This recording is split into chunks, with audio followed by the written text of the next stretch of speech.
Okay, there we go. Okay, so let's quickly finish off where we left off yesterday. Good morning, Kendra. Good morning. Okay, so yesterday where we did at the end of the class was this division of complex numbers. Remember that? Okay, so basically for this division, we need to have the conjugate, so-called. So the conjugate of a complex number a plus bi is a minus bi. So that means we only flip the middle sign only. And then what we do is we multiply that conjugate. We multiply that conjugate of the denominator, the bottom, to top and bottom, and then we simplify top and bottom by FOILing, okay? So on part A, so we multiplied top and bottom by 3 minus I, which is the conjugate of 3 plus I, and then we have FOILed it, and remember you have to put parentheses on each of these complex numbers, okay? So that you know for sure that you have to FOIL. And then once you simplify by combining like terms and canceling some things, and also dividing everything by 10, at the end you get 1 minus 2i, okay? And this 1 minus 2i is in the form of a plus bi, okay? So that is the answer. Now, part B. Okay, so part B is 4 plus 3i all over 4 minus 3i, okay? So now here, this is kind of like stupid thing to mention, but apparently some people think like this, okay? So what some people do here is, oh, so I can just cancel 4's and then 3i's and 3i's, and I have like 1 plus 1 over 1 minus 1. So the answer is equal to 2 over 0. Ooh, and then I'm done, okay? So this is kind of ugly mistake, okay? So please don't be like that, okay? So rather, what you have to do is we'll go through the same exact steps, okay? So step number one, find the conjugate. Okay, so remember you have to find the conjugate of the denominator, right, the bottom. So the conjugate of the 4 minus 3i is 4 plus 3i, right? Because you have to flip the middle sign only, okay? And then what you have to do, remember, is multiply this 4 plus 3i to top and bottom, right? Okay, so multiply 4 plus 3i to top and bottom of the fraction.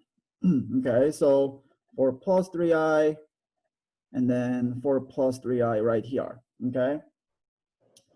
And remember, we have 4 complex numbers here, okay? So to indicate that you are indeed multiplying these 4 complex numbers, you still have to put parentheses, okay? Like this. Okay, so we have the product at the top and at the bottom. So now you have to do what? FOIL, right? Okay, so you FOIL each top and bottom, okay? So let's see. You FOIL the top, okay? So that means, okay, so remember, this is not 4 times 4 and then 3i times 3i, right? It's not just that. Okay, like you really have to FOIL. So that, and this, right? Okay, and same thing at the bottom. So this. Okay, so what do you get?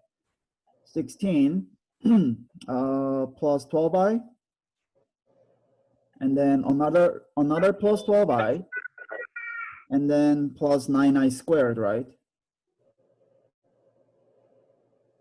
Okay, so far so good. And now the bottom, another 16, and then plus 12i, and then minus 12i, And then be careful, it's minus 9i squared, right? Did you get that? Okay, so now simplify. Okay, simplify. So let's see. Let's see. Okay, so now I squared first. Okay, so now remember from yesterday's class, what was I squared equal to? -1. -1, right? Yes. Okay, so it's -1. Okay, and then let's see, we have some like terms here. Okay, so these two. So these two become what? 24i, right? Okay, and then at the bottom, the middle two terms cancel. Okay, so what do you have? 16 plus 24i, and then minus 9, right?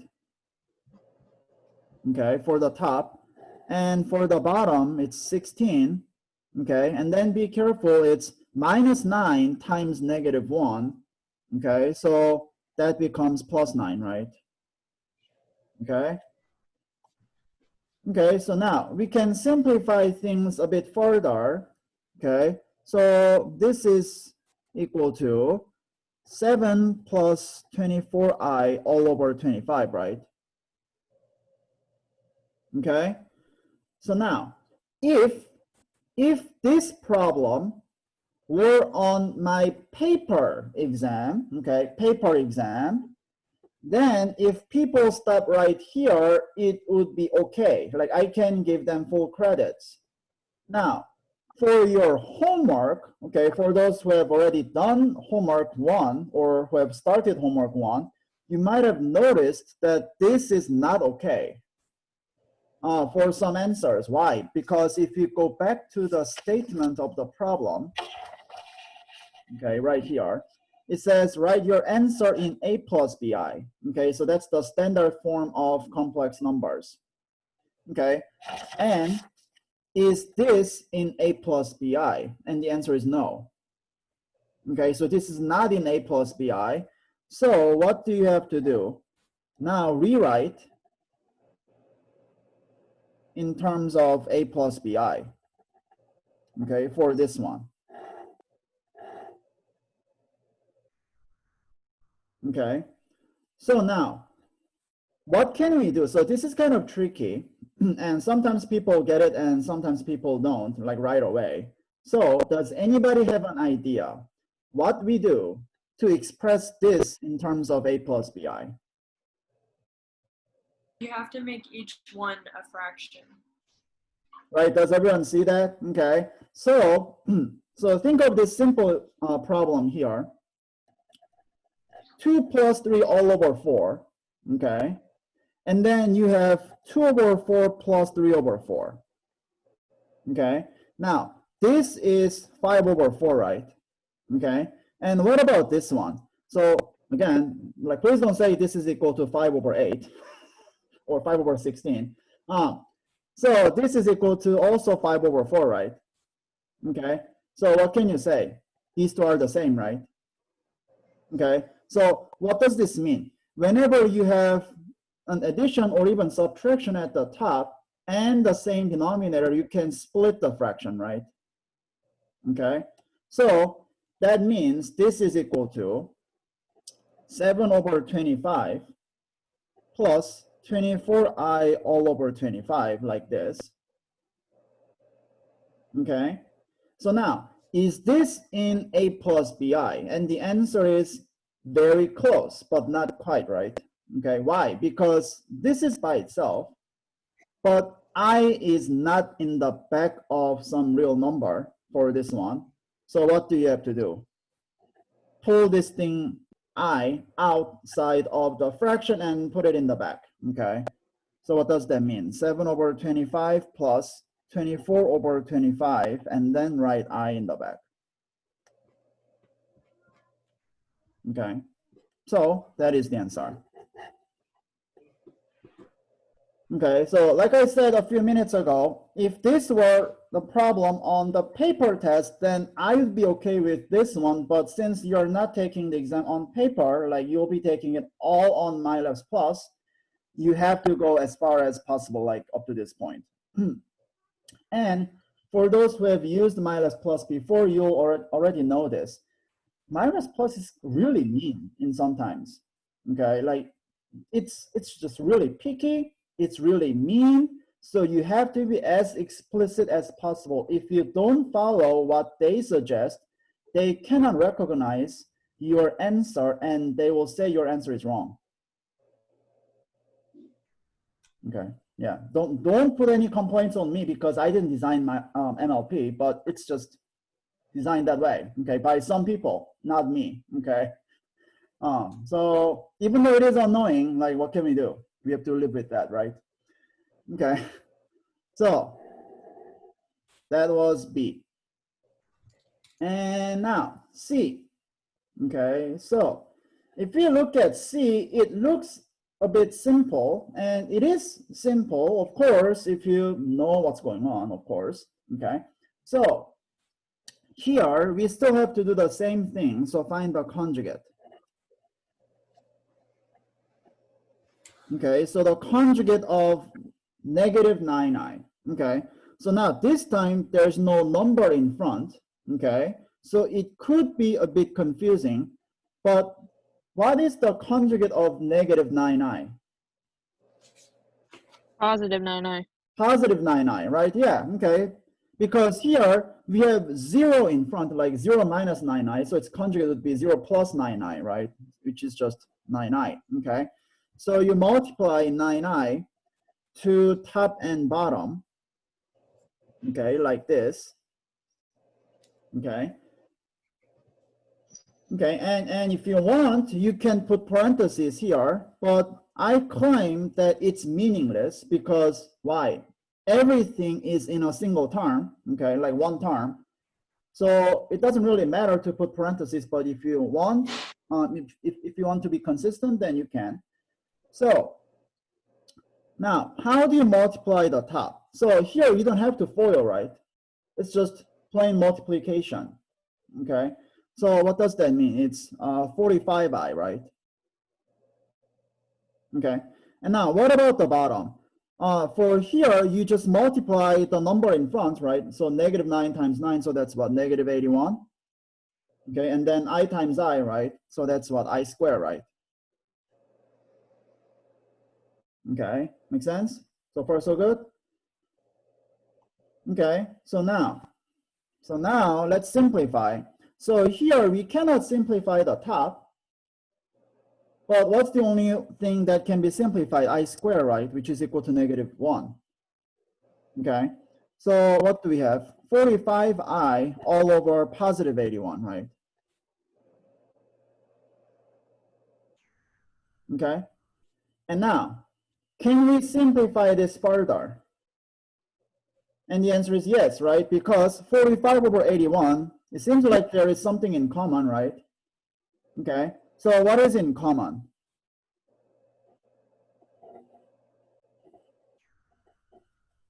The 5 and 9. You can simplify it down like how the problem was, can't you? Right, so these two numbers have 9 in common, right? Okay, so divide everything by 9, okay? So what does that mean? We have 5i over 9, right? Okay, 5i over 9, okay? Then we cannot simplify further, but one small thing that we have to take care of, which is what? So we want a plus bi form, okay? So what does that mean?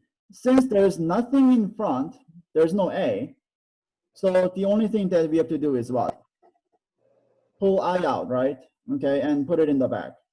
So we have 5 over 9 and then I in the back, right? Okay, so that's the answer.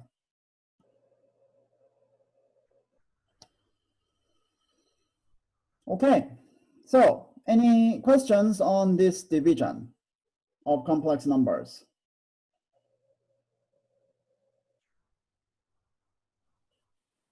No? Okay, so can I go to the next page?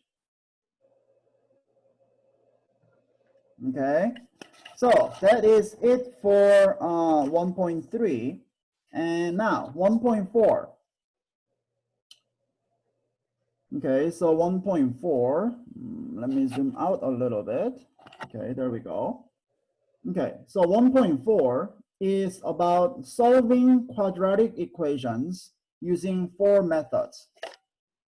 Okay, so I think some of you, or many of you, I guess, have heard the term quadratic equation before. Okay, but just in case you haven't heard before or you forgot, let's define what quadratic equation means. Okay, so a quadratic equation has the form ax squared plus bx plus c equals 0. Okay, remember this? Okay, so ax squared plus bx plus c equals 0. Okay, so now there are a few important remarks about this quadratic equation. So, number one, we have to have a 0 on one side.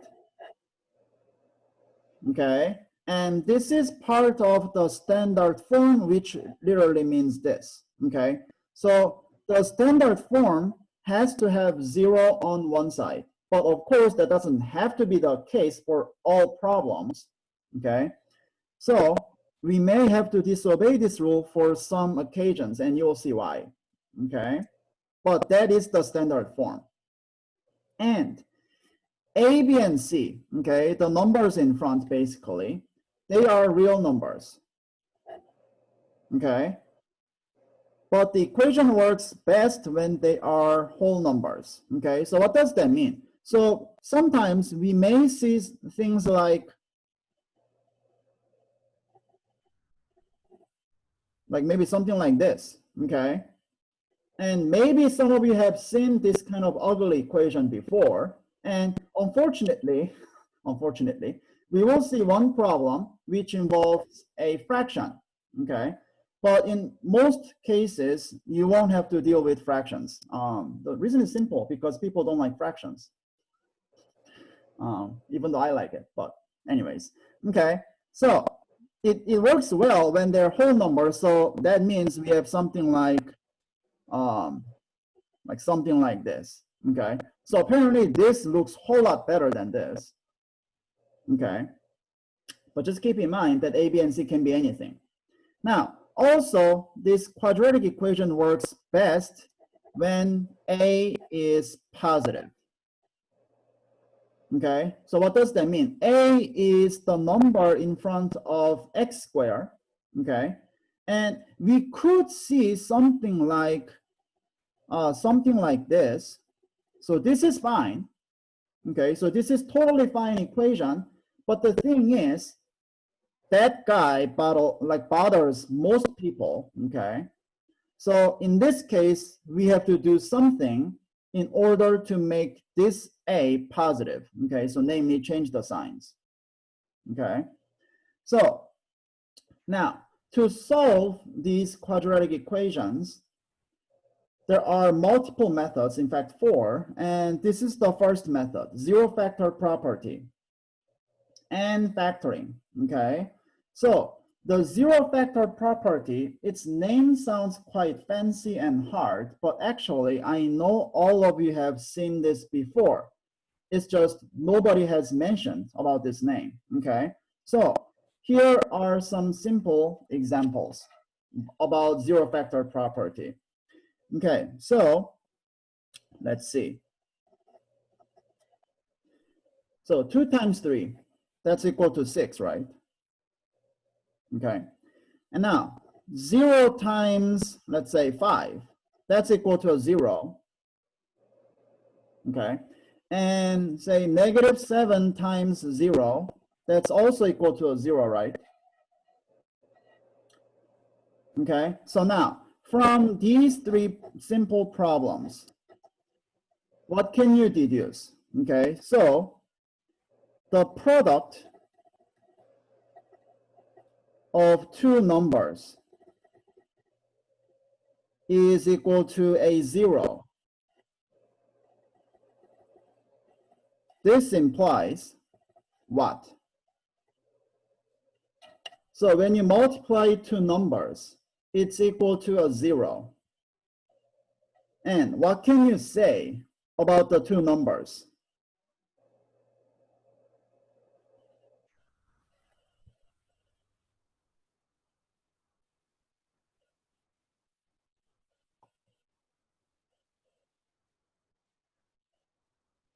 One of them has to be 0. One of them has to be a 0, right? Yes. Okay. So one of them has to be a 0. Okay. And this is the zero factor property. Okay. So what's the difference then? So the difference this time is we have A and B, which contain variables. Okay, so suppose A and B contain variables, then we multiply A and B, and the answer is equal to 0. This implies, okay, just like this simple problem, one of them has to be a 0. So what does that mean? Either A is equal to 0 or B is equal to 0. Okay, so this is a zero factor property. Okay, but this time, again, we are dealing with the variables, not numbers. Okay, so if A and B contain variables, if we multiply them and the answer is equal to 0, then one of them has to be a 0. Okay, so now, what is the scheme of using this zero factor property to solve quadratic equations? Okay, so first, if necessary, make one side equal to 0. Okay, so now what does that mean? We want to follow the standard form, okay, of the quadratic equation. Okay, and now one side is equal to 0. Then what about the other side? Factor. Okay, so factor the other side. And for some problems, you may not even have to do this step, and you'll see why. Okay, but in general, you have to factor. Now, the thing is, in math, there are a few factoring techniques that you have to use. So there is so-called guess and check. Has anyone heard about that factoring method before? Guess and check? Okay, so that's called the standard method. Okay, and in general, this is the trickiest. And there is also something called AC method. Has anyone heard about that before? Does it sound familiar? AC method? Yeah?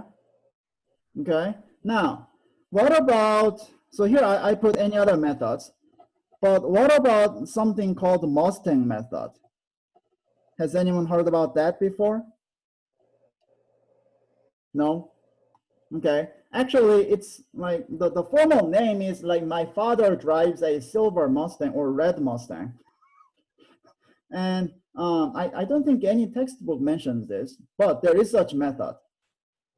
Okay, and in general, people usually choose AC, like either AC or this Mustang method, and people somehow have huge preference over this Mustang method. And I will show you both, and you choose which one works better. Okay, and also guess and check. Okay, so by using any factoring techniques you want to use, you can just factor the other side. Okay, and now step number 2 is what? You set each factor equal to 0 and solve. Okay, so now some people at this point wonder, well, when do you use the zero factor property? And the answer is in step number 2. Now, why is that? Because when you factor something, you get something times something equals 0, right? Okay, that's the factored form, and some kind of x expression will go here, right? Okay, and what do you have to do? Set each of these two factors equal to 0 like this. Okay, and that's what precisely this one says, right? Okay, so I am using the zero factor property right here, but I'm just not saying it. Okay, so once you factor properly and have 0 on the other side, you set each factor equal to 0 and solve. Okay, so this is the utilization of the zero factor property. Okay, can I go to the next page? Okay, so now next page contains problems. Okay, so solve 2x plus 1 times 3x minus 6 is equal to 0. Okay, so now here, for this problem, before I tell you what to do, what would you do first? If you were to solve this problem? Foil. Foil, right? Yes, that's really good answer because that's not what you should do actually. Okay, so please do not foil.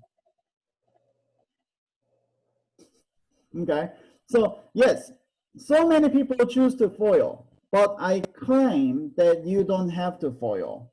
Now, why? What's the reason?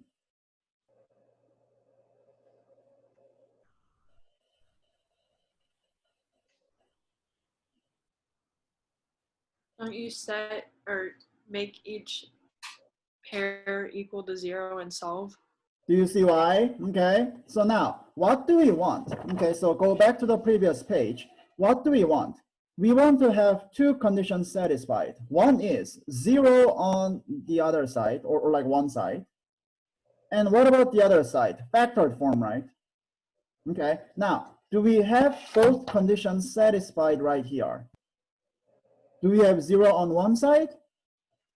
Yes. What about the other side? Is it factored?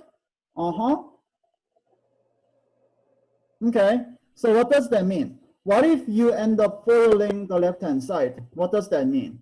Then guess what? You have to come back to this step. Okay, so it's like going from here to Dallas. Okay, so if you want to go to Dallas from here, like what do? Like you take either 20 or 30, right? Okay, and you'll be end up in Dallas. But you don't have to take that way. You can first go to Denver, and then you can go to LA, and then go to Seattle, and then like Chicago, and then New York, and then go to like what, Florida, and then go to Dallas. Okay, now you can take detour and have the tour of the entire nation. Okay, so yes, there are many ways to get to the answer, but if there's a shortcut, that's what you have to take. Okay, so what do you have to do? Set each factor equal to 0. Okay, and solve. Okay, so what does that mean? So 2x plus 1 is equal to 0, and then 3x minus 6 is equal to 0. Okay. So now, this is a college algebra. So at this point, all of you are supposed to know, okay, how to solve these simple equations. So let me skip some steps and I will ask you to find the values of x from each equation. So now from 2x plus 1, what's the value of x? Negative 1/2. Negative 1/2, right? Subtract 1, divide by 2, right? Okay. And then from the second equation, x is equal to 2. 2, right? Plus 6 divided by 3, right? Okay. So negative 1/2 and 2 are the answers. And for the homework, you just have to put a little comma in between these two numbers, okay? Okay, so now A was pretty simple. Now part B, x squared plus 2x minus 8 is equal to 0. Okay, so remember you need to check for two conditions. Do we have 0 on one side? Yeah, right? Okay, now is the left-hand side factored? Right? Okay, so this is fine. But the left-hand side is not factored, so what is the step number 1 for this problem? Factor this, right? Okay, so now, can anyone see how to factor the left-hand side?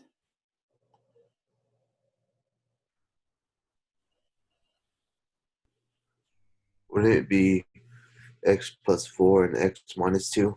X plus 4 times x minus 2, yes. Does everyone see why? Okay, so now, just in case you don't see why, okay, because apparently some people struggle with factoring technique a lot. So let me show you how to get such two factors, okay? So now, before I mentioned AC method and the so-called Mustang method and also the guess and check, okay? But no matter which method you use, I think you remember finding the sum and the product. Remember that? Sum and product, okay? So now, here, the sum has to be equal to what? 2, okay, right? Because that's the number in front of x, okay? And what about the product? Okay, so here, actually, I write 1 times -8, and where did 1 come from? Right here, in front of x squared.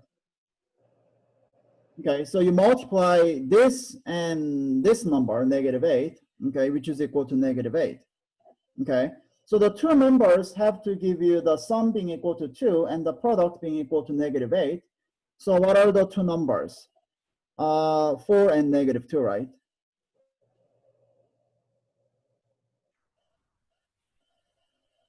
Okay, so from here, you can do x plus 4 times x minus 2, like this. Okay, now here we have this advantage because that number in front of x squared was 1. However, in general, you cannot use like this. So here, if you want to use the so-called AC method, okay, so for those who have seen AC method before or for those who haven't, so at this point, once you find these two numbers, 4 and -2, what you do is you split the middle term plus 2x into 4x and minus 2x. Remember that? You split the middle term, okay, like this. And then what do? You group, okay? And then from each group, what do? You take out the greatest common factor, the GCF. Remember that? Okay, so here the GCF is x, and here the GCF is what? -2, right?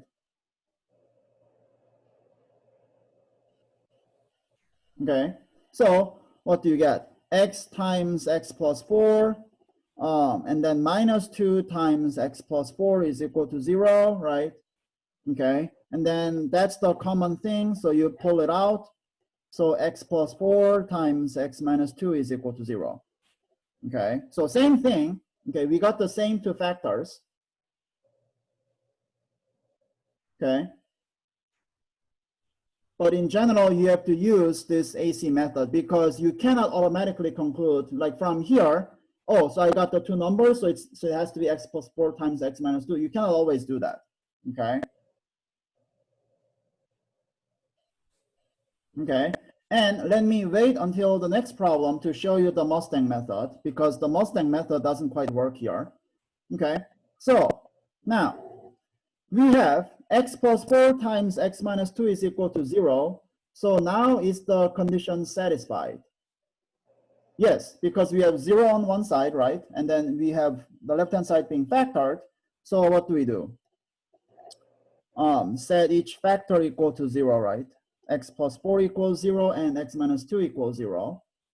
Okay, so here we have two really simple equations. So x is equal to what? -4 and +2, right? Okay.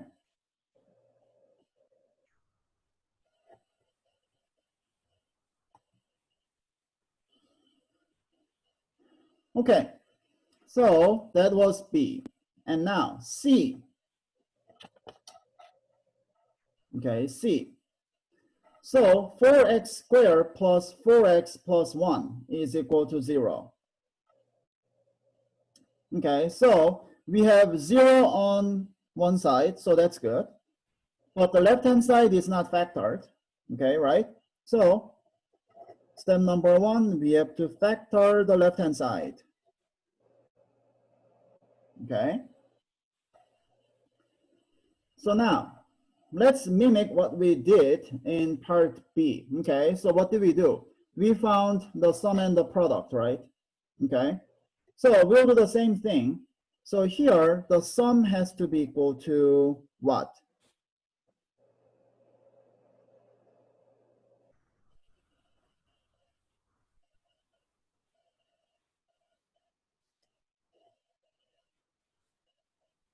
Or The 4, right? Now, which 4? The middle 4, right? Okay, not the first 4, okay?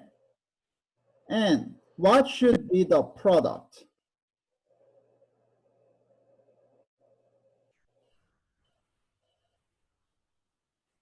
or 4. Also 4. Do you see why? It's not 1, okay? It's not 1, because what do we do in part A or part B?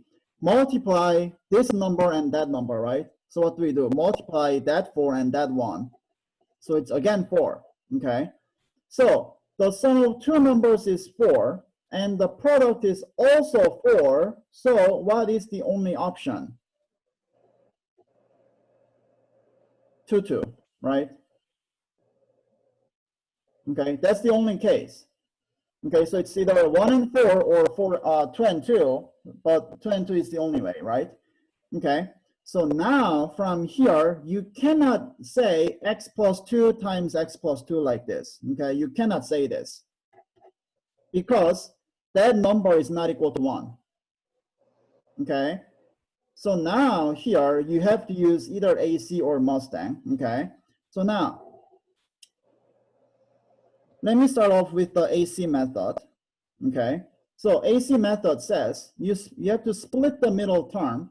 So what does that mean? 4x squared plus 2x plus 2x plus 1 is equal to 0, like this. Okay, and then you group the first two and the last two like this.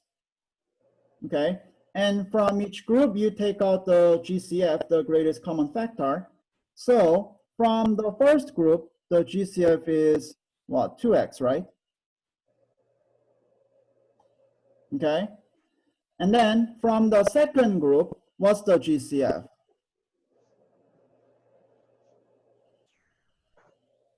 1. 1, right? Nothing is in common, right? Okay, so it's 2x and then 1, so you have 2x times 2x plus 1. And then even though the GCF is 1 from the second group, it's better to write 1 in front, okay, and you'll see why. Okay, and then from here, what do you do? 2x plus 1 is the common thing, so you can pull it out. So you have 2x plus 1 times 2x plus 1 is equal to 0, right? Okay, so now that's the AC method. And let me show you the Mustang method. Okay, so now here is the Mustang method.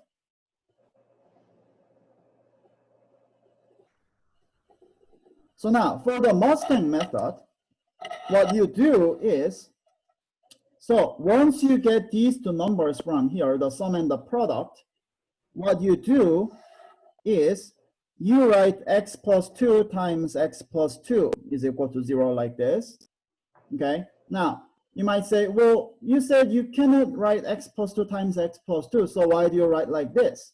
Well, yes, I know, but that's not the end. Okay, now what you do is take this a, which is 4 here, and place it under the numbers. Okay, so that first number is placed under the numbers, which is 2. Okay, and then what you do is reduce these two fractions. Okay, so 2 over 4 becomes 1/2. So you have x plus 1 over 2 times x plus 1 over 2. Okay, and then for these two denominators, you have to place it in front of x, okay, but within the parentheses. So you get 2x plus 1 times 2x plus 1 is equal to 0. And guess what? We got the same factors, right? So that is the Mustang method. Now, has anyone seen this method before? Like maybe you have not heard about this name, the Mustang method, but has anyone seen the way to do the factoring problem like this? No? Okay. Now, which method is better, AC or Mustang?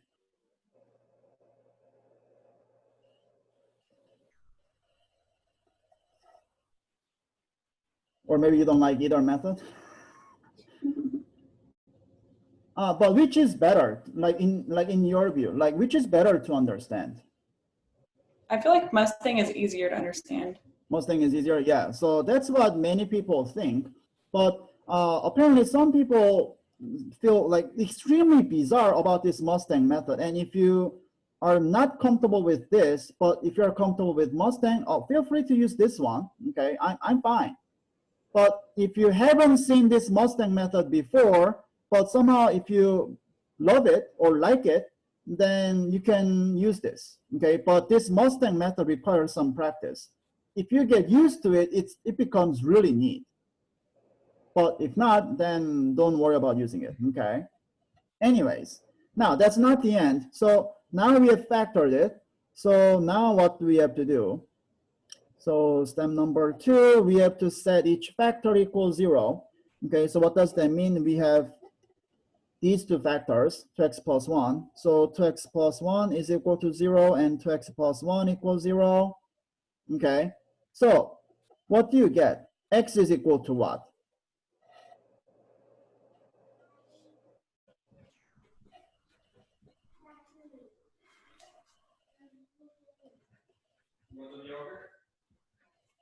Negative 1/2, right? Okay, so x is equal to negative 1/2. Now, from the second equation, what's the value of x? Negative 1/2. Also negative 1/2, right? Okay. Now, what does that mean? Do you write negative 1/2 twice? No, you just write negative 1/2 once, right? Okay, so we write negative 1/2 once. Does that mean we only got one negative 1/2? No, we got two, right? Okay, we still got two answers. We got two answers, but what was the situation? They are the same, right?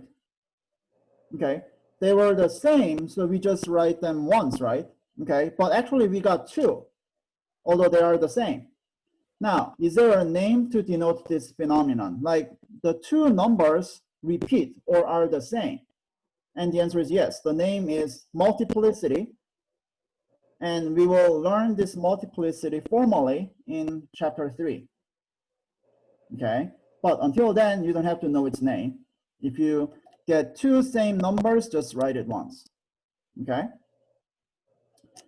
Now, part D. X times 6x plus 7 is equal to 3. Okay, so now, for this problem, the left-hand side seems like it's factored, okay? But is it? Now here, what do we do first? Can anyone suggest? Distribute the x into all of it. Distribute x and then? Make it equal. Subtract. Yeah, go ahead. And then, yeah, subtract 3. Yes, do you see why? Okay. So here, the left-hand side is not in a factored form. Why? What's the reason? Like, what's the problem here? The right-hand side is not equal to 0. Okay, so here, the left-hand side is not in a factored form because of that 3 on the right. Okay, so what is step number 1 here? Like factoring is not step number 1 here. Rather, we have to distribute x and subtract 3. Okay, that must be the first step.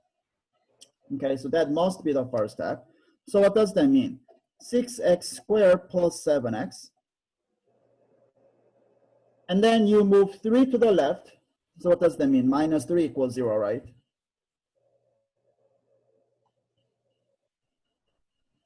Okay, so that must be the first step. And now we have 0 on the right side, which is good. And so step number 2 is finally factor. the left-hand side, okay? So now here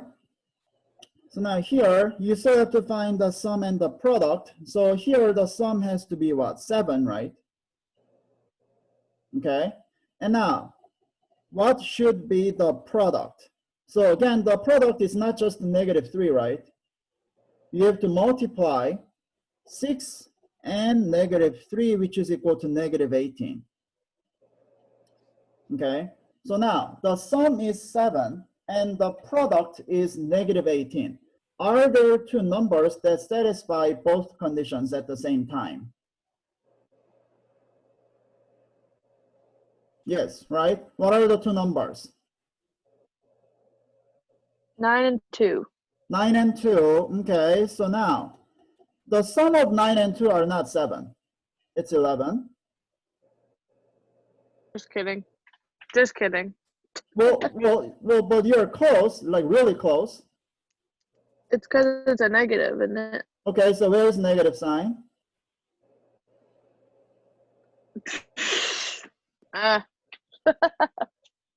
Well, it's because when you factor it, like you spread it out, you'll have the negative sign will have to go on the 9 on it. 9. It'll be Okay, negative so, 9 and 2. so -9 and 2. Okay, so the sum is -7, not +7. Then it'll go on the 2. Okay, right? Yeah, so the negative sign has to be on the 2. So 9 and -2 are the two numbers, right? Okay, so now we have an option. So do you want to use AC or Mustang? Now it's your choice.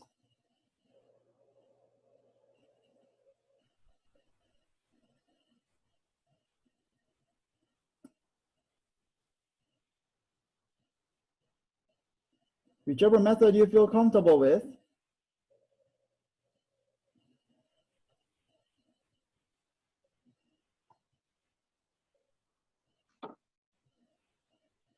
What do you want to use? AC. AC, okay. So AC.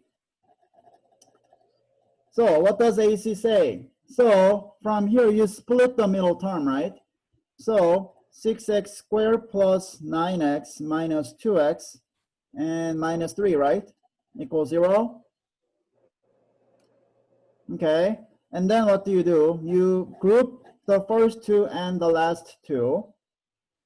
And now pull out what from the first group?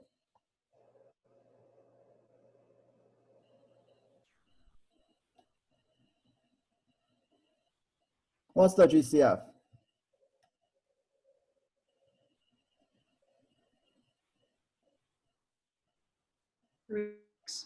3x, right? Yes. And now, what do you pull out from the second group?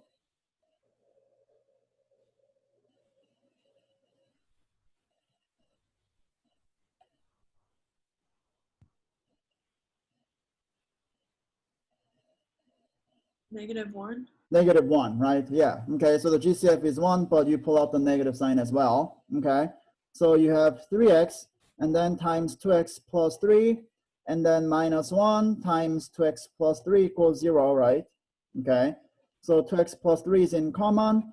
So 2x plus 3 times 3x minus 1 is equal to 0. Okay, so now what do? We set each factor equals 0 like this, right? Okay, so 2x plus 3 equals 0, and 3x minus 1 is equal to 0. Okay, so what do you get for the answers? So from the first equation, you subtract 3 and divide by 2, so x is equal to what? -3/2, right? Okay, and from here, you add 1 and divide by 3, so it's equal to 1/3, right? Okay, so these two are the answers.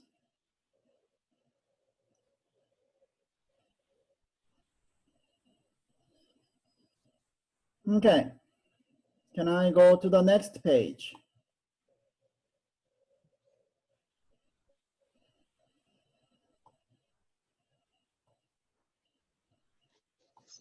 Can I go to the next page? Okay, so that's D. And then E. Okay, so now negative 6x squared plus 7x is equal to negative 10. Okay, so now here, what can we do first?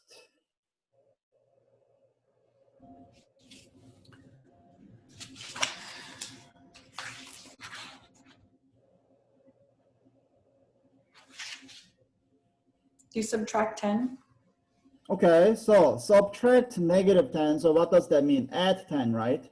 Okay, so here we first do plus 10. Okay, so what do we get? Negative 6x squared plus 7x plus 10 is equal to 0. Okay, so now this is almost okay. Now, why did I say almost instead of just okay? There is a negative at the front. There's a negative sign in the front, yes. Okay, so how can we make this as positive?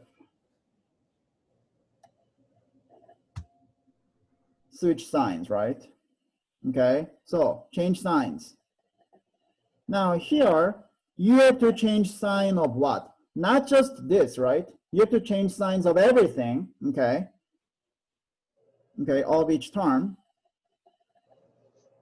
Okay, so what do you get? 6x squared minus 7x minus 10 is equal to 0, right?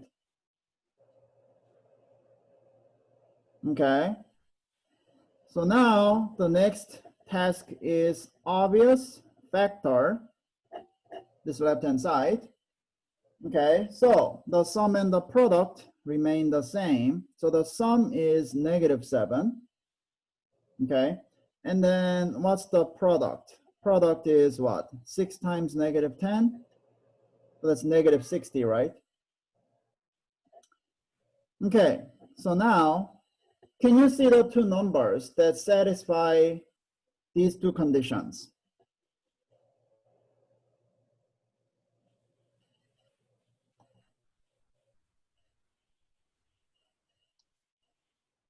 It's negative 12 and 5. Negative 12 and 5, right? Yes. Okay, so negative 12 and 5. Okay, so now, since we have used AC method in the previous part, let me use the Mustang method here. And again, of course, if you feel AC is better, then you can just use it. But for those who feel like Mustang looks a lot easier, then let me show you once again, okay? So now, the Mustang method, again, once you find these two numbers, you just write it as x minus 12 times x plus 5, like this, equals 0. Okay, and again, that's not the end. Now you take that first number, a, okay, which is 6, and you have to place it under the two numbers, negative 12 and 5, okay, like this. And then you reduce each fraction. Okay, so 12 over 6. Okay, so that can be reduced into 2, right? Now, 5 over 6, that cannot be reduced, right? Okay, so it just stays. Okay, and now what do you have to do? So now you have to move the denominator. Well, here under 2, there's no denominator, so there's nothing to move. So what do you do only? Just put 6 in front of the second x, right? So x minus 2 times 6x plus 5 equals 0. Okay, and that's it. Okay, so the next step, set each factor equals 0. So x minus 2 equals 0 and 6x plus 5 equals 0. Okay, so let's see, what are the values of x? So from the first equation, it's equal to 2, which is pretty easy. And now from the second equation, you subtract 5, divide by 6, right? So you get negative 5 over 6.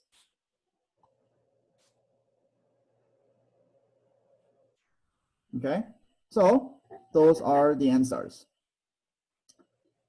Okay, Any questions on these factoring methods?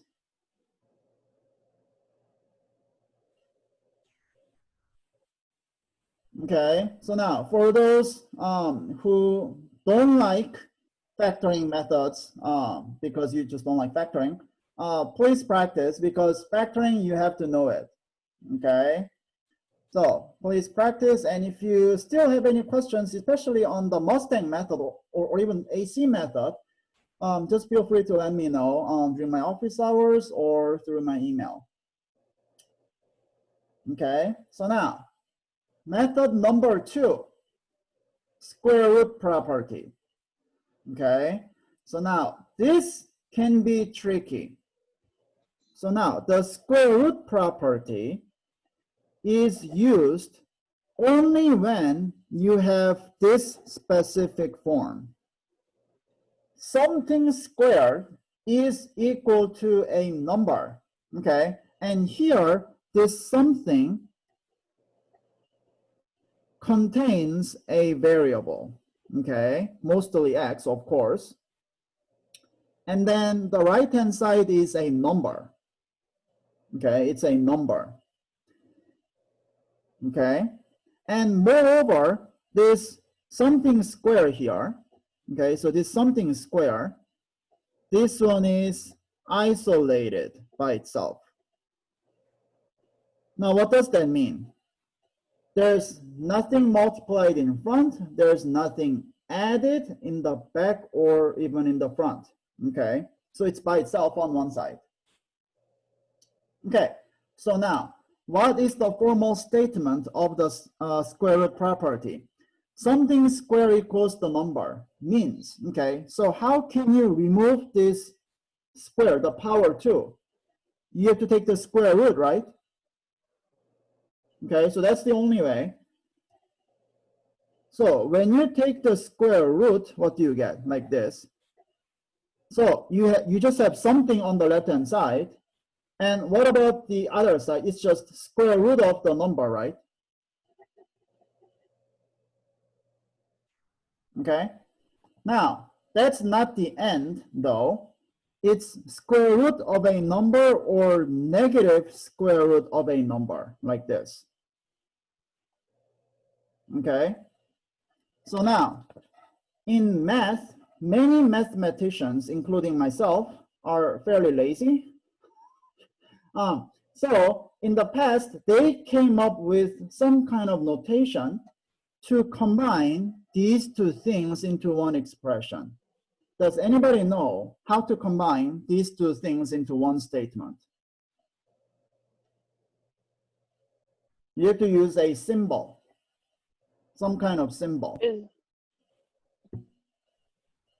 Is it like plus or minus a square root of The plus number is minus just a sign, plus yes. sign? Yes. Okay.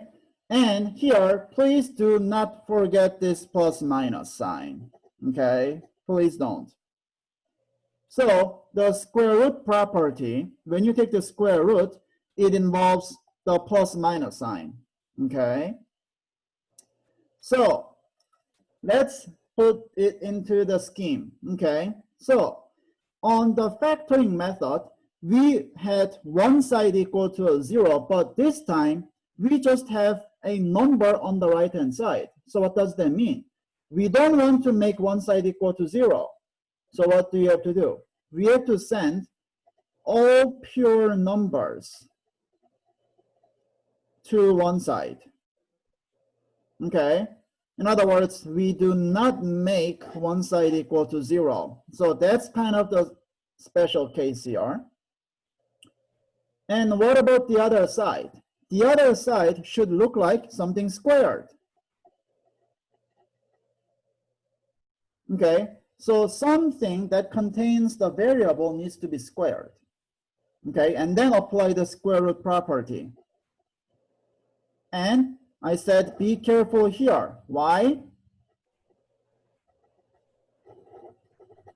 Plus minus sign, okay? Plus minus sign.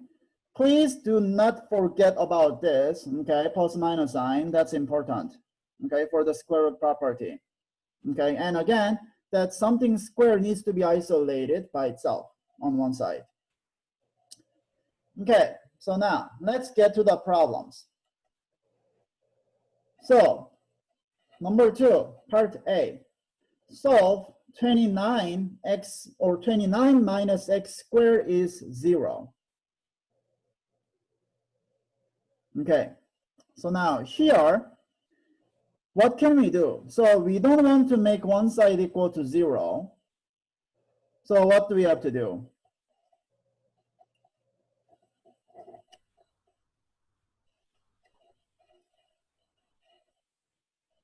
The x squared needs to be by itself. Okay, so what do we do? Subtract 29. Subtract 29. Okay, so minus 29. So we have negative x squared is equal to negative 29, right? Okay, now is like, do we have something square here? Almost. Why did I say almost? Because of that minus sign, right? Okay, so what do you have to do now? Divide by -1 or multiply by -1, either way. Okay, so x squared is positive 29, right? Okay, so now, what do we do next? We now take the square root, right? Okay, so take the square root. So you have what? X, right? Okay, and the other side, it's square root of 29, right? Okay, so square root of 29 is the answer, right?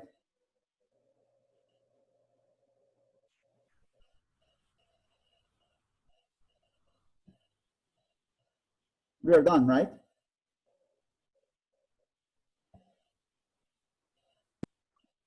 No, we need to make sure we have the plus or minus sign on. Plus minus sign, yes. Okay, so please not forget plus minus sign. Okay, so plus minus. Okay, so that's the answer. Now here there is another thing that we have to be careful with. We are done because we cannot simplify this square root of positive 29.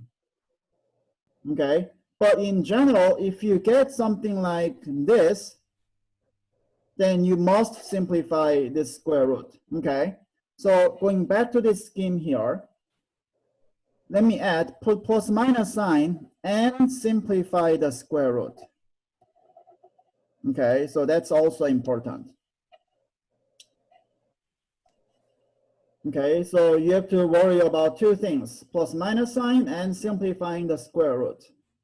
Okay, so now, part B. 2x squared is equal to negative 144. Okay, so now here, do we have the isolation of something square? Do we have the isolation of something square here? No, not quite. So what do you have to do? First, Divide 144 by 2. right, divide everything by 2. Okay, so that must be the first step. Okay, so many people take the square root right away. Okay, but you cannot do that unless you have the isolation. Okay, so what do you have? X squared is equal to what? Negative 72? Okay, so now you take the square root. Okay, so square root. So what do you get? X. Okay, and then square root of negative 72. Are we done? No. So what do we have to do here?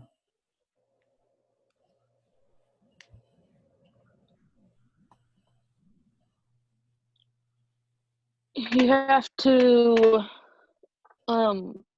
what's the word? The little branch thing. Okay, yeah, so Yeah. the branch thing, yes, so the branch thing. So we have to simplify this, right? Okay, so now, how do we simplify this? So before we do the branch thing, so we have to do something else. You can't have a negative sign under the square root. Okay, so, right, that's not a real number, but we have seen the number like this before. Mhm. Add So that negative sign, what do we do with that? make it I. Right? So we simplify this square root of negative 72. So first, we have square root of 72i like this. Okay, so we pull that out, right? And then for this, we do the factor tree, right? Okay, so let's see, what do we do? 8 and 9 maybe. Okay, and then 2 and 4, 3 and 3, and 4 becomes 2 and 2, right? Okay, so now, what do we take out here? So which number needs to be written outside of the square root? 6. 6, do you see why? Okay, so you pull out 2 and 3, right? Okay, and then that 2 is the leftover, right? Okay, so you have 2 times 3 and then square root of 2 and then I, right? So what do you get? 6, and then let me write I here and then square root of 2, right? Okay, so 6i square root of 2. So that's the answer, right? Plus or minus. Thank you, plus minus sign. Okay, so plus minus sign. Plus minus 6i square root of 2. Okay, don't forget. Okay, so plus minus 6i square root of 2 is the answer. Okay, so you need to remember many things here. Putting the plus minus sign, that's one thing. And number 2, simplifying the square root. And then for some problems, taking care of the I. Okay, so everything appears. Okay, can I go to the next page?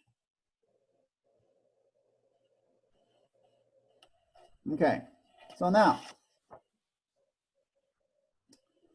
x minus 8 squared is equal to 24. Okay, now, what do you do, or what would you do first for this problem? You factor Factor? Oh, you mean FOIL? or no? Never mind.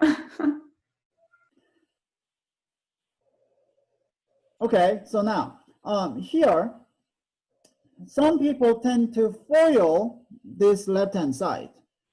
But just like some problem in the past, please do not FOIL this. And now, you tell me why. So remember, what do we want? Something squared equals some number, right? Okay, that's what we want. Now, here, why don't we have to FOIL? Because that whole thing is squared. Right? We have something square equals some number. Okay, do you notice that? Okay, so far, our something was what? Just x, right? Okay, our something was x, but did I say that something has to be x? No, something just contains a variable, right? Okay, so as long as it contains a variable, it doesn't have to be just x. Okay, so what do you just do here? Just take the square root. Okay, so take the square root right away.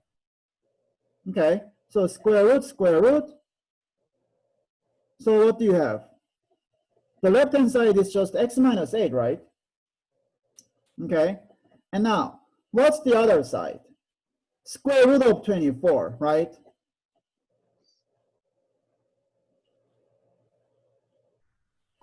Right?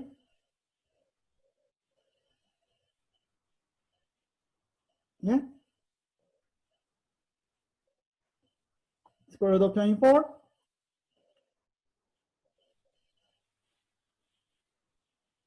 Are we missing something?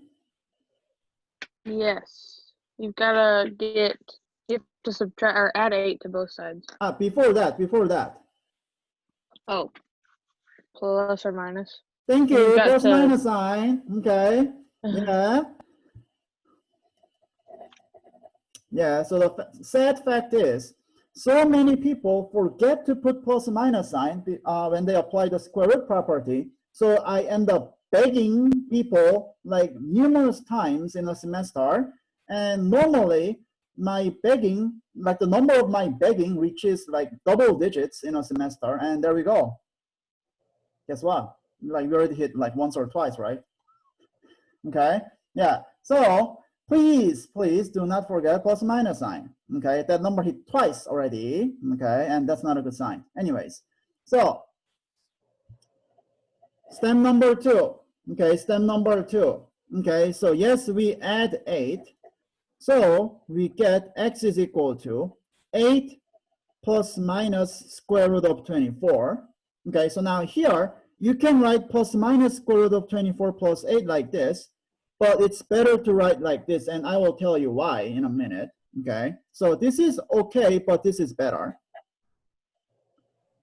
Okay, and now, are we done?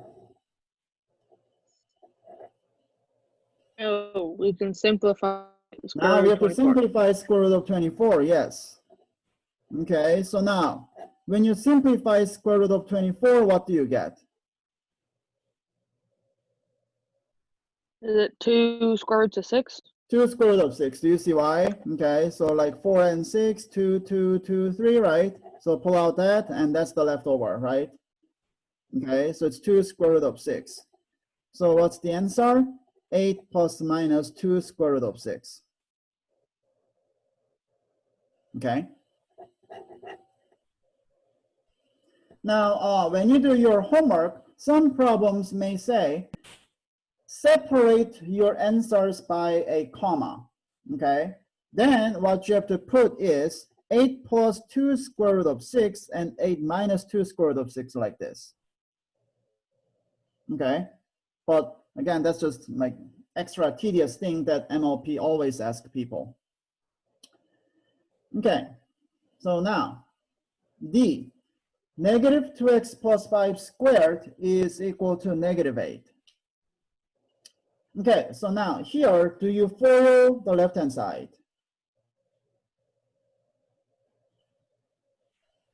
No, right? Okay, because this is in the exact same setup as this one. Okay, so do not FOIL again.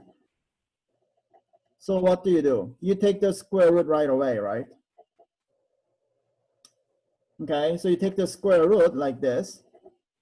So what do you get? Negative 2x plus 5 for the left-hand side, right?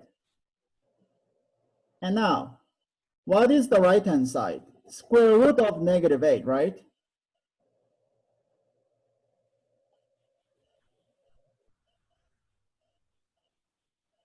Right?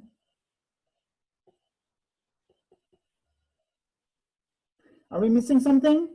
Plus or minus. Thank you. Okay, so 3 times. Okay, 3 times. Yeah, I told you that number like easily hits double digits like in a semester. Okay, easily. Yeah.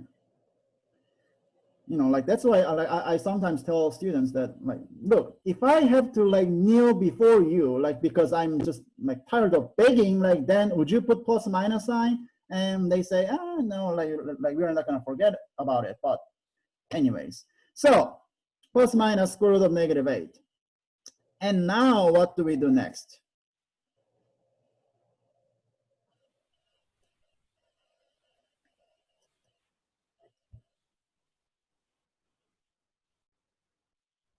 Take the negative out from under the square root.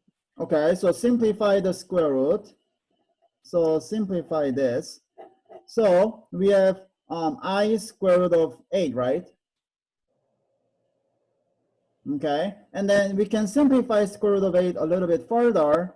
So what do you get? 2 square root of 2, right?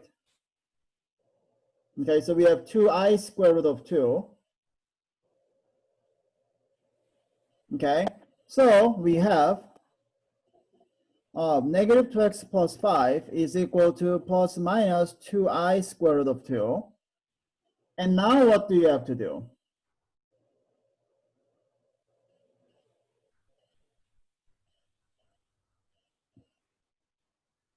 You have to subtract 5. Minus 5, right? Okay, so now you minus 5.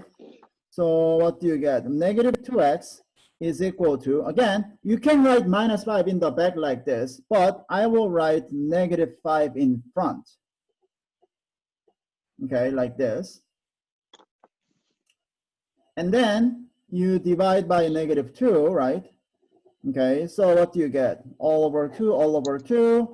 So x is equal to negative 5 plus minus 2I square root of 2 all over negative 2. Oops. Okay, so now this is okay. However, one minor issue is there are too many negative signs. 1, 2, 3. Okay, that's just too much.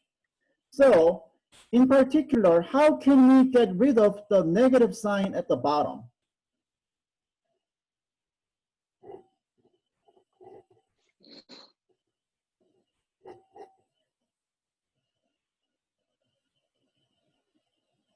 How can we remove the negative sign at the bottom?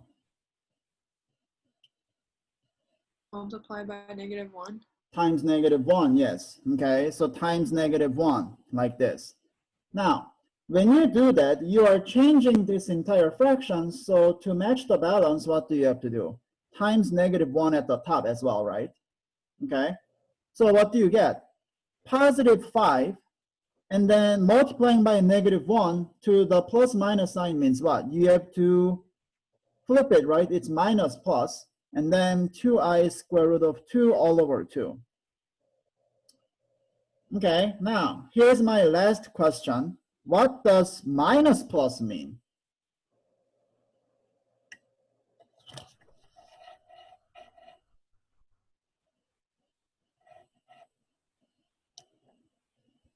Does it just mean the same thing? Right? Do you see why? Okay, so plus minus means what? It's plus or minus, right? What about minus plus? It's minus or plus. Okay, so minus plus is the same thing as plus minus, yes. Okay, and all over 2. Okay, and again, be careful. You cannot cancel these two 2's because that 5 doesn't have any multiples of 2. So that is the answer. Okay, now if the problem on the homework says write your answer in A plus BI, then what you have to do is split this into like this. Okay, and then you cancel these 2's. So you write 5 over 2 plus minus square root of 2, and then I in the back like this. Okay, so that's just like extra task that you might have to worry about when you are doing homework, but again, I'm not going to do it here. Okay, so any questions on this square root property?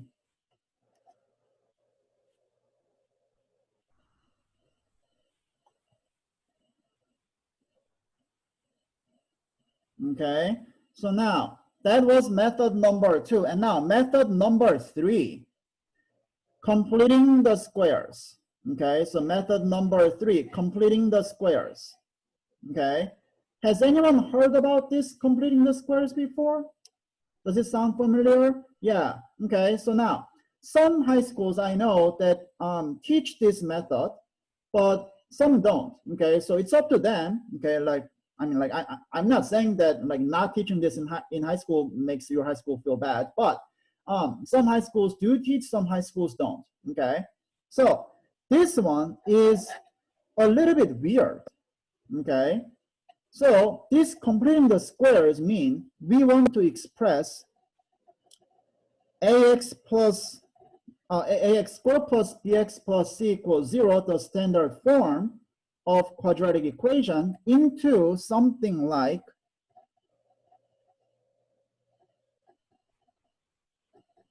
something like this. Okay. So basically, we pull out A, and then we factor this into something squared, and then we have a number on the other side. Okay.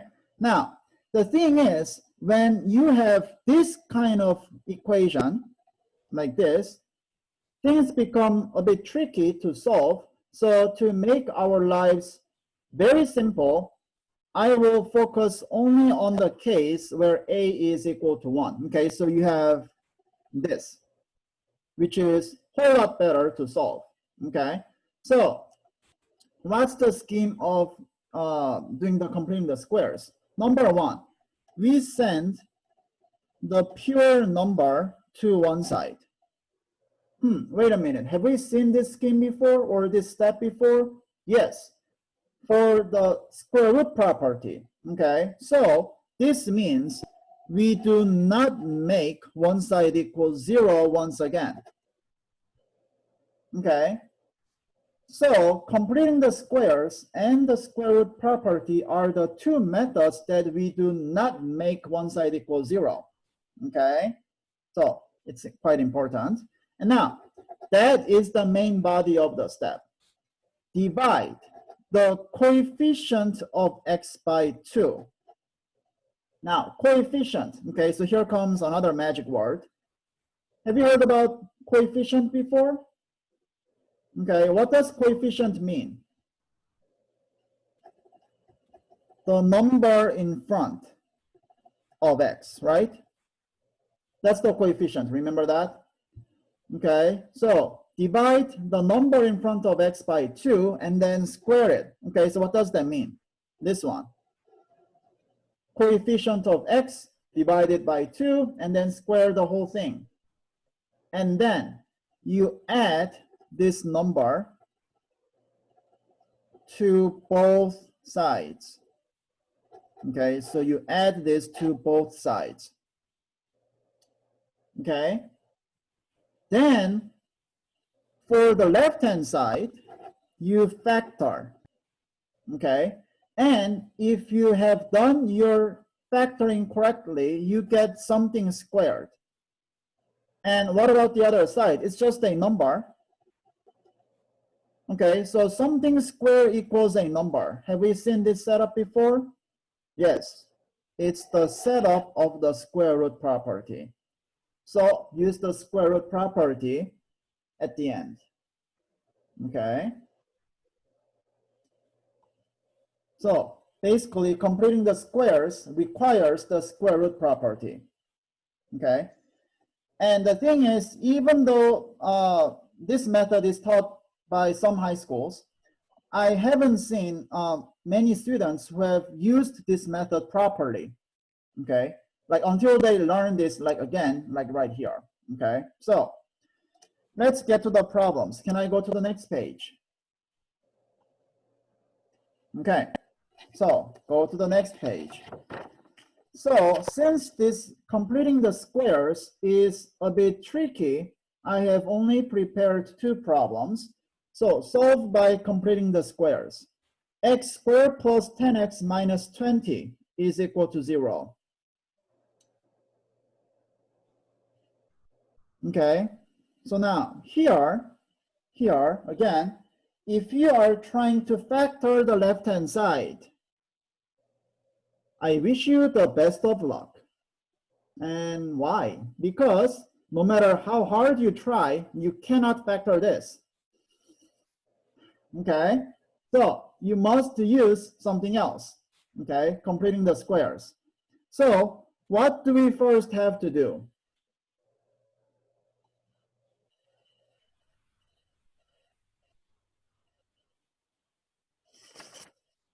Send the pure number to one side. Okay, so what does that mean?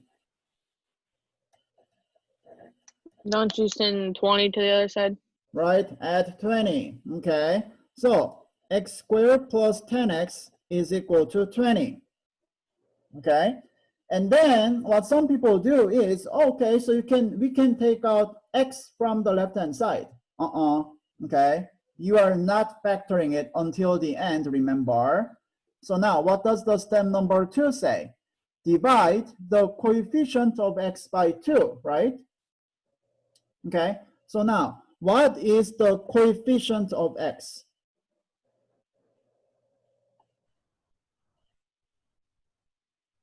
Is it 10? 10, okay?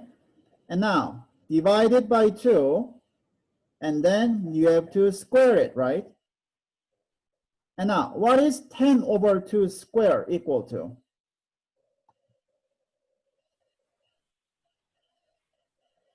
Five. And then square it, so what do you get? 25. 25, right? Okay, so 25. And now what do you do with this 25? If you look at the scheme, add this to both sides, right? Okay, so what does that mean? You have x squared plus 10x, 10x plus 25 is equal to 20 plus 25, right? Okay, so now the right hand side is simple, okay? It's just 45, right? Now, what do we do with the left hand side according to the scheme, the last step? Factor it, right? Okay, so now, can we factor x squared plus 10x plus 25? Is it possible? Yeah, right? What do you get when you factor?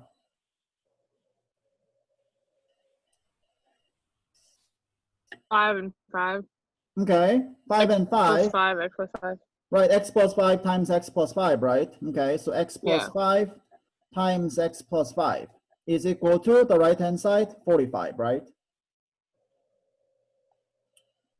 Okay, or if we want to write the left-hand side in a different way, we can write x plus 5 square is equal to 45, right? Okay, so now what do we do? So use the square root property. Can we use the square root property right here? Yes, we can, right? Okay, so square root, square root. So what do you get? X plus 5, okay? And what is the other side? Square root of 45, right? Okay, square root of 45. Plus or minus. Thank you, plus minus. Yeah, don't forget, okay? So plus minus square root of 45. And now what do you have to do? Subtract 5, right? Okay, so subtract 5. So you get x is equal to negative 5 plus minus square root of 45. Oops, square root of 45. And now, are we done? No. And now what do we have to do? That, right? Simplify. Okay. So what does that mean? 9 and 5, 3 and 3.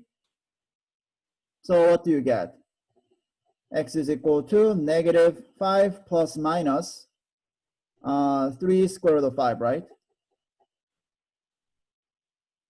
Okay, so that's the answer.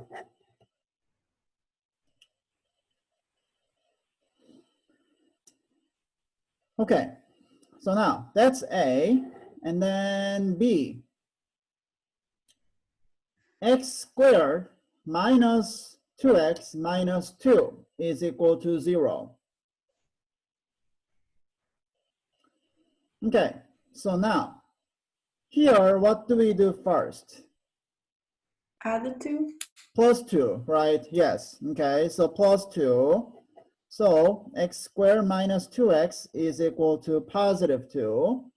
And now take the coefficient of x divided by 2 and square it. So what's the coefficient of x?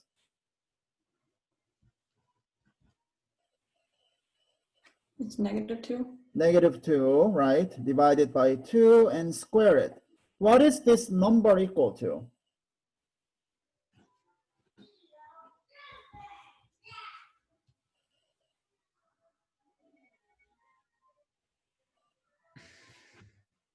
-1 and square it. is just +1. So +1, right? Okay, and then we add this to both. Okay, so we add this to both. So we get x squared minus 2x plus 1 is equal to 2 plus 1, right?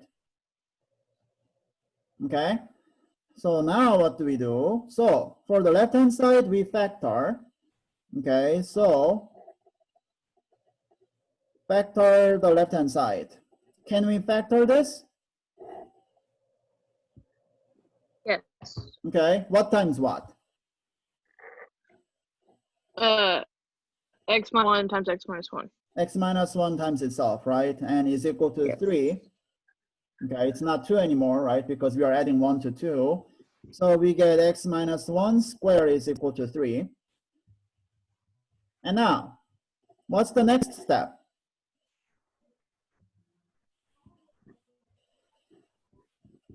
You need to square it and take the 2 off. Right? So square root, okay? So we square root both sides. So x minus 1 is equal to square root of 3. And then? Plus or minus, and then add 1. Plus minus, and then add 1. Okay? So x is equal to 1 plus minus square root of 3. And here, square root of 3 cannot be simplified, right? So it's just that. Okay? Now, what if somehow you got 1 plus minus square root of -3? Then what do you have to do?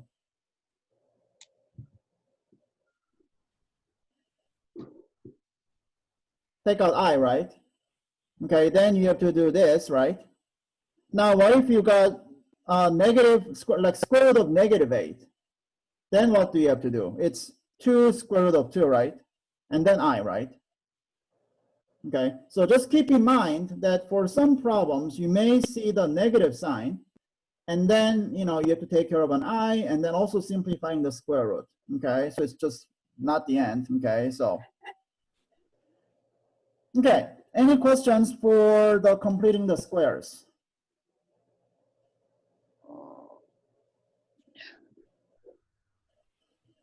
Okay, so now the last method, the quadratic formula. Okay, so now, maybe some of you have heard about this quadratic formula before. Okay, so the solutions to the equation ax squared plus bx plus c equals 0 have the form. Okay, so now, do you memorize quadratic formula? For those who have seen this before. Do you memorize it? Yeah? Not quite? Okay. Now, if you cannot memorize it, there is a reason, okay? And I hope you can see why. It's kind of complicated, right? Okay. So it's -b plus minus square root of b squared minus 4ac all over 2a. Okay. So what does this mean? Once you can identify a, b, and c, and then plug them into the formula right here, you should be good to go. Okay, you have the answer. So how nice is that? Well, if there's a good thing, there has to be a bad thing. That's how this world works, right? Not everything is good, not everything is just totally bad. There are both good and bad things. Okay, so what are some important remarks? This formula works well when a, b, and c are whole numbers. Okay, although they don't have to be just whole numbers. Okay, so now in particular, if there is any fraction as the coefficient, what do we have to do? We have to remove them. And now, how do you remove? Multiply each term by LCD. Now, do you remember what LCD stands for? Lowest common denominator. Least common denominator, yes. Okay. So first, remove the fraction if you see any, and then apply the quadratic formula.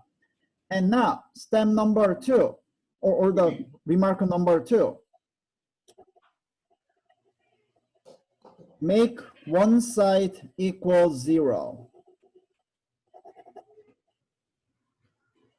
Okay, so now we have seen this remark before in the zero factor property or factoring method. Okay, so in short, the quadratic formula and the zero factor property are the two methods that you have to make one side equal 0. And for the square root and the completing the squares, you don't want to do that.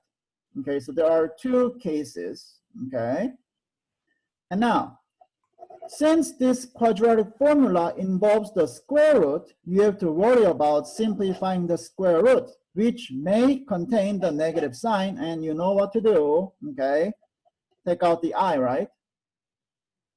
Okay, and now here's another suggestion. This formula works well when A is positive. Okay, and again, what does A represent? That number in front of x squared. Okay, so that guy better be positive. Okay, and you'll see why. Because A appears at the bottom, and we don't want that bottom to be negative. Okay. Okay, now can I go to the next page?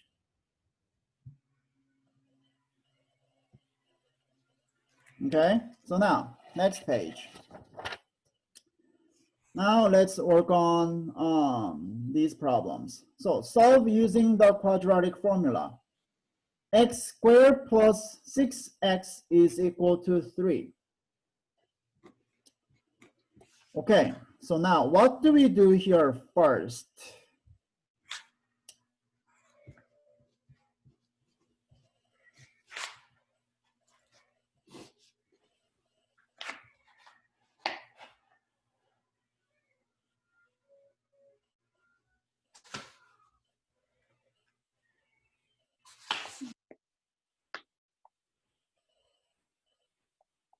Make it equal to 0. Right, so subtract 3. Yes, okay, so now this time we have to make one side equal 0. So we subtract 3 first. Okay, so x squared plus 6x minus 3 equals 0. Okay, and now what do we have to do? So now remember, the quadratic formula involves a, b, and c, right? Okay, so what do you have to do? You have to identify a, b, and c. Okay, so now since you cannot see quadratic formula, let me copy it right here. Okay, negative b plus minus square root of b squared minus 4ac, everything over 2a. Okay, so now here, let's identify a, b, and c. Can you see what a should be here? What is a? It's just 1. Since 1. it's just And x what is squared. b? 6. And c? Do you use 3 or negative 3? Okay, good question. Is c 3 or negative 3? Negative 3? No. Negative 3. Do you see why? It's plus c, right? Okay, so Yeah. everything is Oh, there you plus. go. Yeah, so c has to be negative 3. Okay, so now plug them into the formula. So what do you get? X is equal to negative b, so that's negative 6, right? Plus minus square root of b squared, 6 squared, minus 4 times a times negative 3, all over 2 times 1. Okay. And now let's simplify this. So negative 6 plus minus square root of, what is the number under the square root?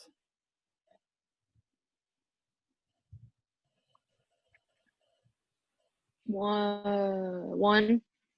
1? Oh, wait, just kidding. Just kidding. Yeah, 1 is too small. Yeah, 1 is too small. Just kidding.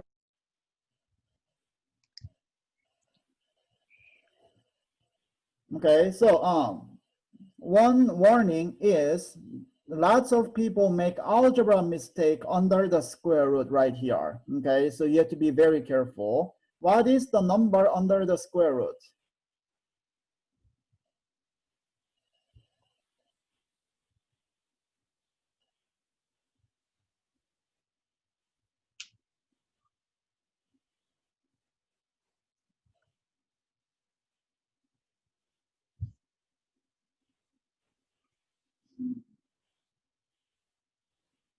Is it 42?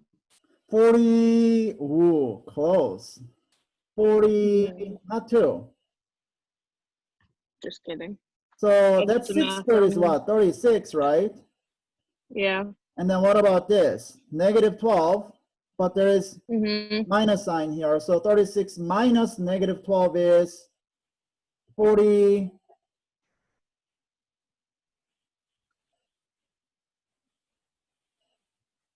Oh, 44. 40. Can I not do math today or what? It's not a good day for me. Well, you are subtracting 6 minus 2, but remember it's 48. 48. Thank 48. you. Okay, 48. Okay. I thought you said 36 minus 12, and that wouldn't have been 44 either. I don't know. Yeah, 36 minus 12 is not 44, I think. Yeah. So you It's a somehow rough add 3 and day. 1 and then subtract 6 and 2. And yeah. Oh. Yeah, that's kind of bizarre math, but whatever. Okay, so it's negative 6 plus minus square root of 48 all over 2. And now, are we done? No. And now what do we have to do? Simplify. Okay, so simplify square root of 48. Okay, this one. So now, how do you simplify this? And after you simplify, what do you get?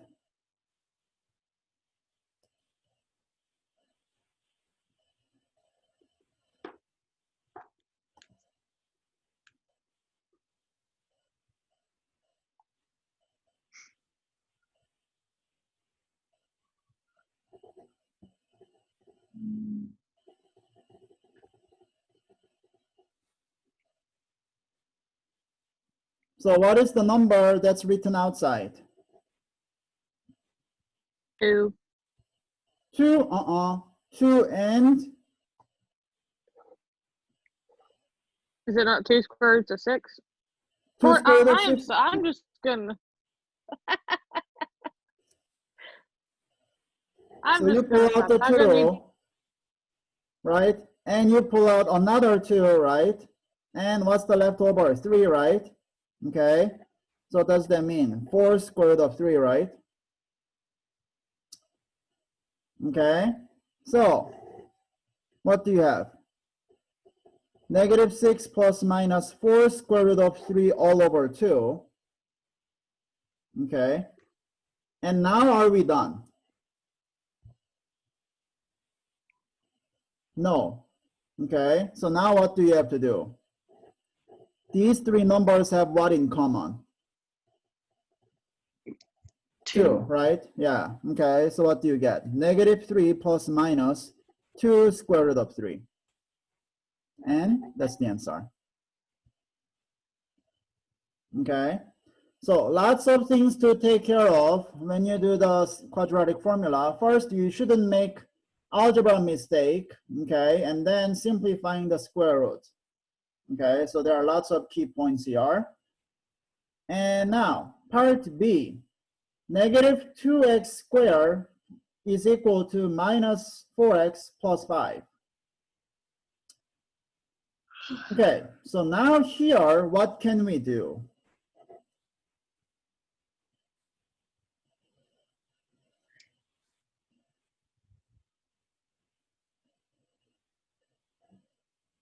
So here there are 2 ways that we can take, but there is a better way. What is the better way?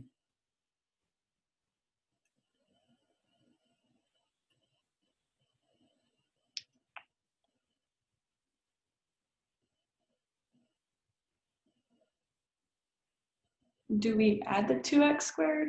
Add 2x squared is better. Do you see why? Okay, so now here we can move this thing to here or these two to the left-hand side, right? But what is better?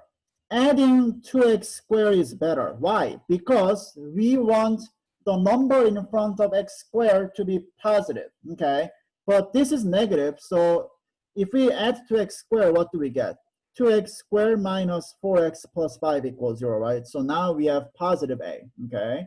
So yes, this is better. And now, a, b, and c. What is a here? 2, right?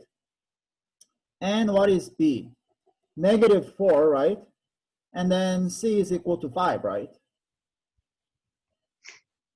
Okay, so now plug them into the formula, and so you cannot see the quadratic formula because I'm moving up the paper, but you can see it on your own paper. So what do you get? X is equal to negative b. Okay, so now what is negative b here?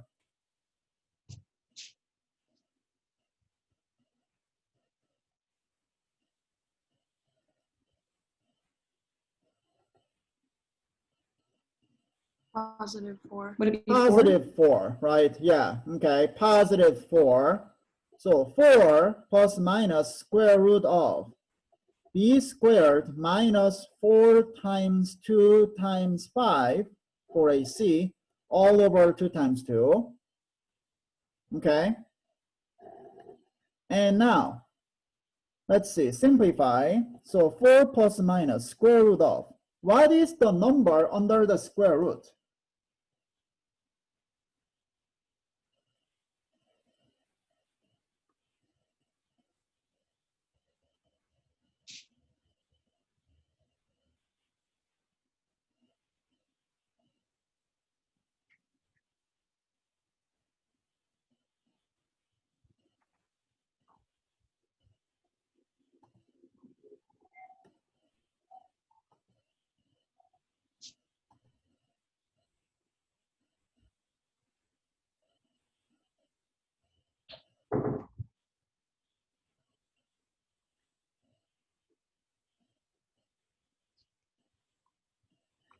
What's the number?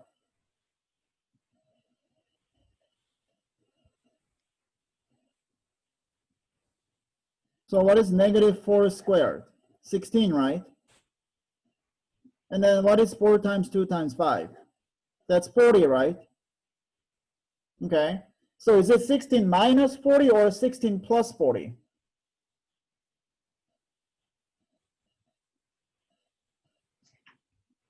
It's still minus, isn't it? It's minus, right? Yeah. Because- So 16 minus 40 is equal to negative 24.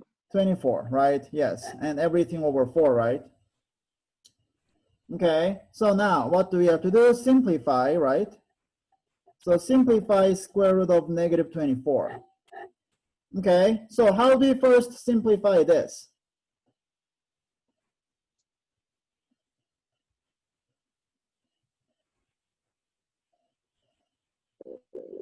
Gotta remove the negative or the minus sign from under there.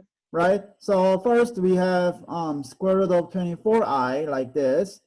And then 24 becomes what? 2 square roots of 6. Right? So 2 square root of 6 and then I outside, right? Okay, so we have 4 plus minus 2 square root of 6i all over 4. Can we simplify this further or we can't?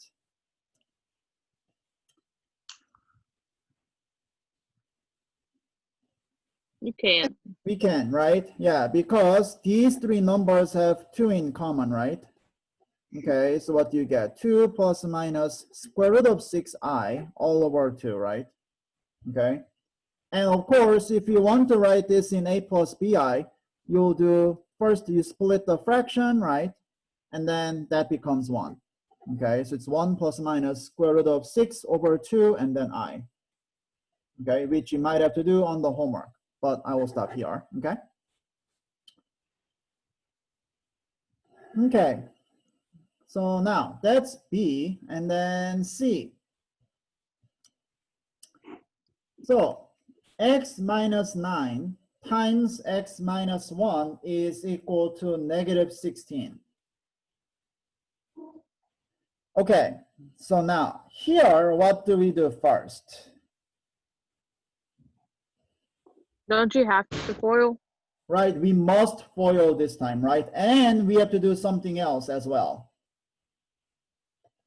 Add 16. Add 16, When yes. we- Right, yeah, because we don't want to make, or we want to make one side equal to 0, right? Okay, so step number 1, FOIL and add 16. Okay, so we must do these. So now, here, I will skip a step. So when you FOIL, what you get? X squared, and then minus x minus 9x, right? Okay, so that becomes what? Minus 10x, right?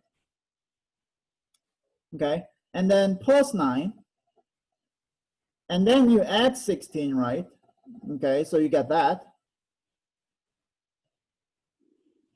Okay, so what do you get? X squared minus 10x plus 25 is equal to 0. Okay, so now, A, B, and C. So here A is equal to 1, and B is equal to negative 10, and C is 25, right? Okay, so plug them into the formula. So what do you get? X is equal to negative B. Okay, so negative B means what? Positive 10, right?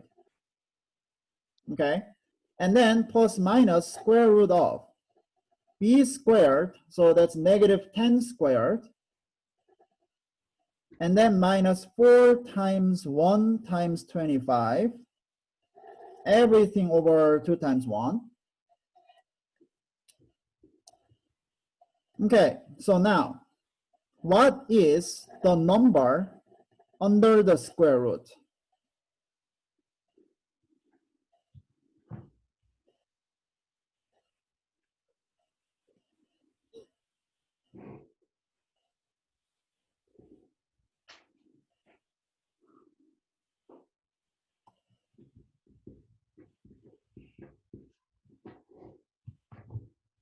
Is it 0? 0. Do you see why? So negative 10 squared is 100. And then 4 times 1 times 25 is also 100, right? So it's square root of 0 all over 2. Now what is square root of 0?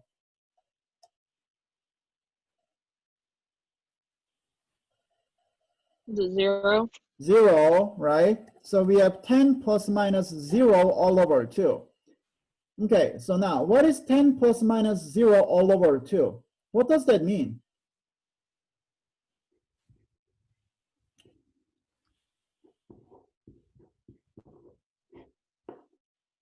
Is the answer 5? Right, do you see why? Because whenever you add 0 or subtract 0 to any number, it doesn't change, right? So this is just 10 over 2, which is equal to 5. Okay. So that was C. Okay. And now let's do part D. Okay, the last problem here. So 1/4 x squared minus 2x minus 1 over 6 is equal to 0. Okay, so now I said this is the last problem. So generally the last problem is usually the toughest, right? In math. So here we see fractions. Okay, so if you go back to the scheme of quadratic formula, we have to somehow remove these fractions. And how do you remove the fractions? You need the LCD, right? What's the LCD of 1/4 and 1/6? 12. 12, yes, okay. And then you multiply this 12 to each term, okay, each term. So what does that mean? Here, you multiply 12 to 1/4 x squared, and then what some people forget is they don't multiply 12 to this thing because there's no fraction there, okay? So if you want, you can do like 2x over 1 or something, but you don't have to.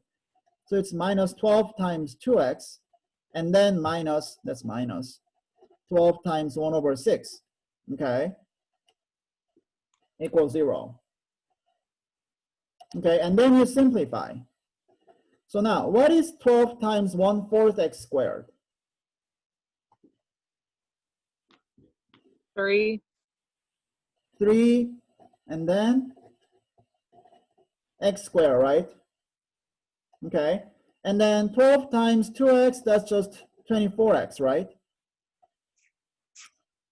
Okay, and then 12 times 1 over 6, what's that equal to? 2. 2, right? Yeah, okay, so minus 2 is equal to 0. Okay, so now you can identify A, B, and C. So A is 3, B is negative 24, and C is what? Negative 2, right? Okay, so now plug these numbers into the formula. Okay, so plug these numbers into the formula. So x is equal to negative b, so that means what? Positive 24, right?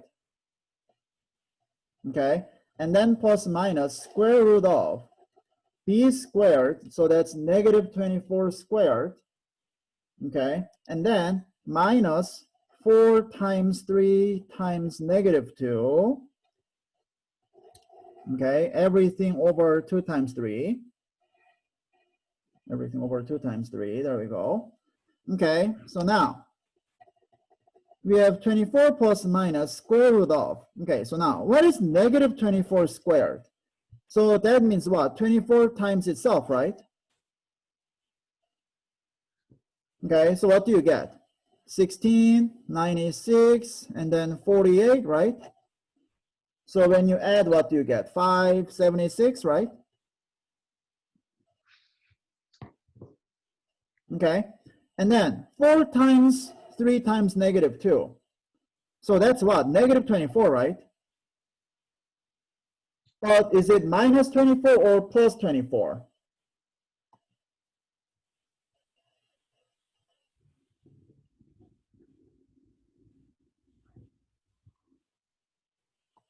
Plus 24. Plus 24, right? Yes, okay, it's not minus. So 576 plus 24. So what is that? 600, right? Okay, so square root of 600 and everything over 6. And now you have to worry about simplifying square root of 600. Okay, so this can be a little bit scary because the number is fairly big, but here is my hint. It has 100 as its factor. So can you see which number is written outside of the square root after you simplify?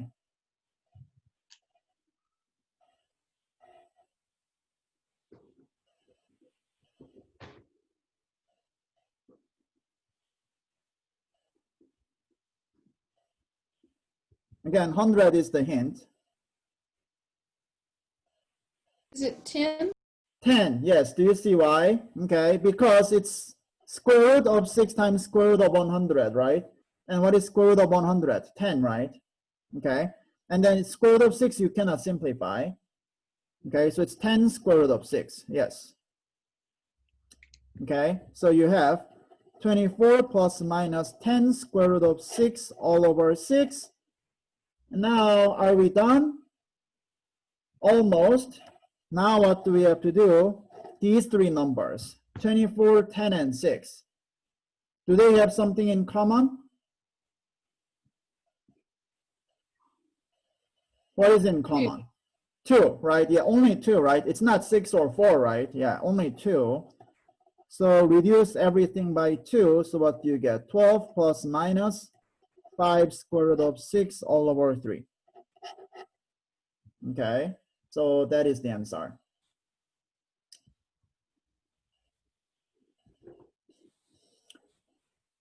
Okay, So, any questions on these problems about quadratic formula?